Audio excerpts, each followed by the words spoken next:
Assalamualaikum dan salam sejahtera. Hari ini saya akan membentangkan daripada tajuk kumpulan kami adalah Pembangunan Organisasi di Jabatan Imigresen Malaysia, Cabaran dan Transformasi. Ahli-ahli kami adalah Aldi Alexius, Alia Anwar, Gregory Andrew, Nurul Amira Natasha dan saya sendiri, Wan Nur Hidayah. Antara tajuk yang perlu kami bentangkan adalah pertama, pengenalan kepada pembangunan organisasi di Jabatan Imigresen Malaysia. Yang kedua, diagnosis cabaran dalam pengurusan imigresen. Yang ketiga, strategi transformasi digital untuk peningkatan perkhidmatan. Keempat, kepentingan pengembangan modal insan. Kelima, tantangan dalam pelaksanaan pembangunan organisasi. Dan yang terakhir, nombor 6, inisiatif untuk mengatasi isu dan meningkatkan prestasi.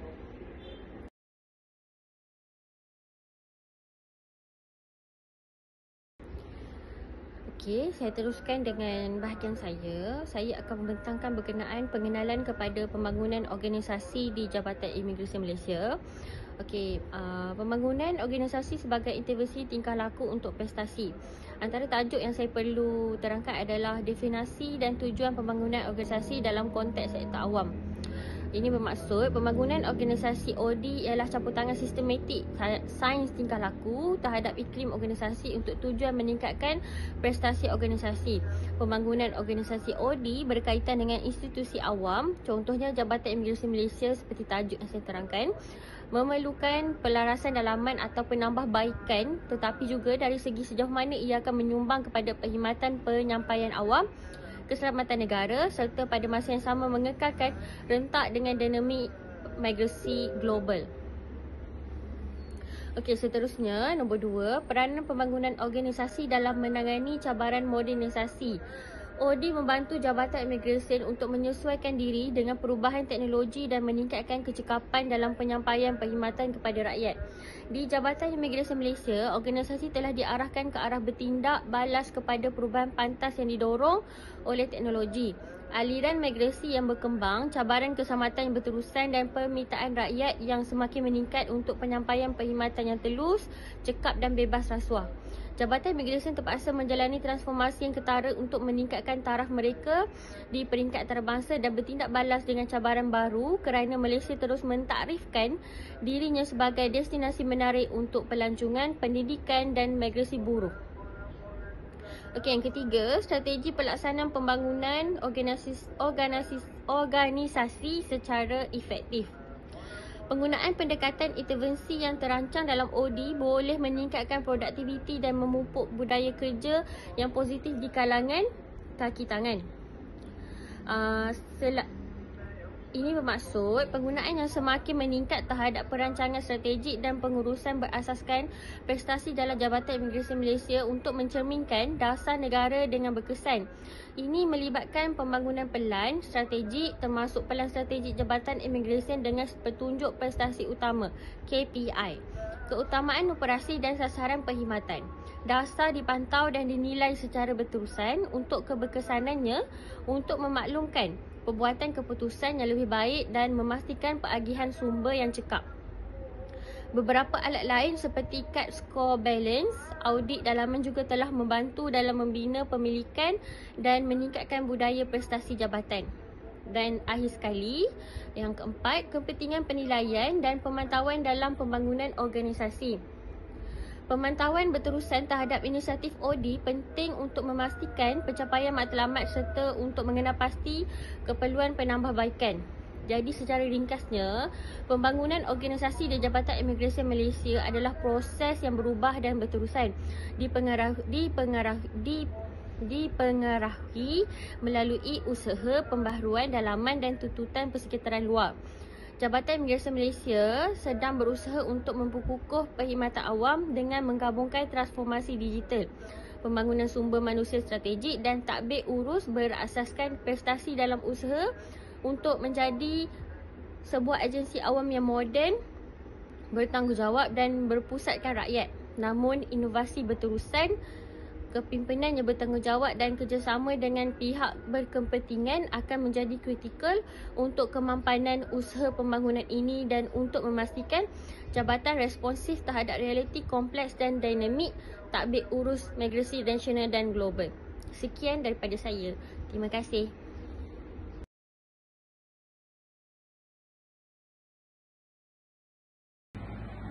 Salam sejahtera, nama saya Gregory, anak Indroajin, nama metrik 283742. Okey, saya teruskan dengan diagnosis cabaran dalam pengurusan immigration. Okey, Jabatan Immigration Malaysia memainkan peranan penting dalam menguruskan hal ehwal immigration negara, tetapi untuk mendiagnosis cabarannya memerlukan pemeriksaan terhadap kedua-dua skop kerjanya dan cabaran yang dihadapi oleh operasinya. Kita dapat lihat di sini ketangkasan strategik Jabatan Immigration. Ketidakfleksibelan dalam strategi pengurusan menghalang respon terhadap perubahan dalam dasar immigration. Yang kedua, penglibatan pihak berkepentingan. Penglibatan terhad dalam proses pembuatan keputusan mengurangkan keberkesanan strategik Jabatan Immigration. Yang ketiga adalah kekurangan penjajaran objektif. Kekurangan penyelarasan dengan objektif negara menyebabkan perkhidmatan yang tidak berkualiti dan hilang kepercayaan masyarakat. Okey, saya teruskan dengan isu tekno dalam sistem organisasi Jabatan Immigration. Sistem teknologi lapuk, infrastruktur IT yang ketinggalan zaman membatasi kecakapan pemprosesan dan keselamatan sempadan. Struktur organisasi yang kaku, birokrasi yang berlebihan menghalang kelajuan pembuatan keputusan dalam Jabatan Immigration. Kekurangan kesaling operasian, rendahnya kesaling operasian antara sistem IT, jabatan dan agensi lain menjejaskan prestasi keseluruhan. Sekali kekurangan data analitik. Kekurangan penggunaan analitik data menyukarkan pengambilan keputusan berdasarkan bukti dalam operasi immigration. Selain itu, cabarannya adalah proses komunikasi yang terhad dalam struktur organisasi Jabatan Immigration Malaysia. Jurang komunikasi antara unit, jurang komunikasi yang ketara antara unit merenjatkan penguatkuasaan dasar yang konsisten. Kedua, masalah kerjasama antara jabatan. Kerjasama yang lemah antara jabatan menghalang kelancaran dalam pelaksanaan operasian harian. Yang ketiga, kekurangan saluran maklumat yang berkesan. Saluran maklumat yang tidak berkesan menjejaskan komunikasi strategik dalam Jabatan Immigration. Untuk cabaran, sekali kepentingan adaptasi terhadap perubahan dasar immigration. Pentingnya transformasi digital. Transformasi digital menjadi kunci untuk memperbaiki penyampaian perkhidmatan Jabatan Immigration. Pengembangan modal insan. Pengembangan kemahiran kaki tangan adalah kritikal untuk menjawab cabaran dalam penguatkuasaan immigration.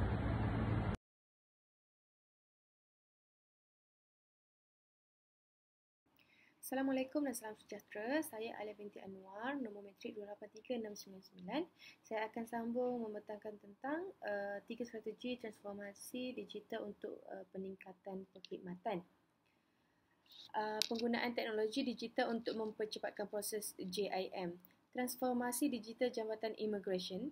Pengenalan teknologi digital seperti e-perkhidmatan untuk memudahkan proses permohonan visa dan dokumen perjalanan. Yang kedua, penggunaan data untuk meningkatkan ketelusan. Integrasi teknologi data untuk meningkatkan ketelusan dan mengurangkan kemungkinan kesalahan manusia dalam proses. Yang ketiga, sistem automasi untuk pengurangan masa pemprosesan. Implementasi sistem automasi yang mempercepatkan pemprosesan permohonan, mengurangkan masa menunggu bagi rakyat. Seterusnya, keberkesanan e-kerajaan dalam penyampaian perkhidmatan. Inisiatif e-kerajaan menyokong penyampaian perkhidmatan yang lebih efisien dan responsif kepada keperluan masyarakat. Seterusnya, Implementasi e-perkhidmatan dalam Jabatan Imigresen Malaysia. Peningkatan aksesibiliti kepada rakyat. Penyediaan perkhidmatan dalam talian meningkatkan aksesibiliti bagi semua lapisan masyarakat kepada perkhidmatan imigresen. Seterusnya, model e-perkhidmatan untuk permohonan visa. Kegunaan platform e-perkhidmatan yang membolehkan permohonan dan pembayaran secara dalam talian menjadikan ia lebih mudah. Seterusnya, pengurangan beban kerja kaki tangan. Automasi proses dalam e-perkhidmatan membantu mengurangkan beban kerja kaki tangan dan meningkatkan produktiviti. Dan terakhir sekali, integrasi dengan sistem kerajaan lain. E-perkhidmatan yang diintegrasikan dengan sistem lain memberi manfaat kepada pemohon dan mempercepatkan proses pemprosesan. Kepentingan keselamatan berasaskan biometrik dalam dokumen perjalanan. Pengenalan keselamatan biometrik. Integrasi teknologi biometrik dalam dokumen perjalanan meningkatkan keselamatan dan kepercayaan publik terhadap sistem. Yang kedua, pengurangan palsuan dokumen. Keselamatan berasaskan biometrik membantu mengurangkan kes-kes pemalsuan dokumen dan identiti yang tidak sah. Yang ketiga, mengukuhkan kawalan sempadan. Penggunaan sistem biometrik meningkatkan kecekapan dalam pengesahan identiti di pintu masuk negara. Sekian, terima kasih.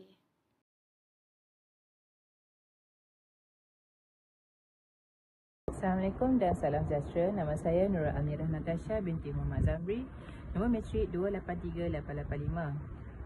Okey, seterusnya slide bagi yang keempat adalah kepentingan pengembangan modal insan di mana ianya fokus kepada 4 bahagian, iaitu fokus utama pembangunan Jabatan Imigresen Malaysia. Ianya merupakan modal insan, merupakan aset utama yang mendukung pelaksanaan tugas yang lebih efisien serta meningkatkan penyampaian mutu perkhidmatan. Okey, poin yang kedua adalah program latihan untuk kaki tangan awam Jabatan Imigresen Malaysia. Fokus adalah untuk memperkukuhkan kemahiran dan juga ilmu pengetahuan kaki tangan bagi memastikan standard serta menetapkan garis panduan mengenai prestasi sektor awam serta transformasi HR. Okey, poin yang ketiga adalah kepentingan etika dalam penguatkuasaan imigresen, di mana tugas penguatkuasaan Jabatan Imigresen Malaysia ini memerlukan prinsip etika yang lebih tinggi bagi memastikan kepercayaan masyarakat yang lebih tinggi terhadap Jabatan Imigresen Malaysia. Okey, poin yang keempat ini adalah inisiatif pembangunan kepimpinan di dalam Jabatan Imigresen Malaysia, di mana inisiatif ini bertujuan melahirkan para pemimpin yang berintegriti tinggi lebih mampu menangani segala cabaran dalam tugas penguatkuasaan.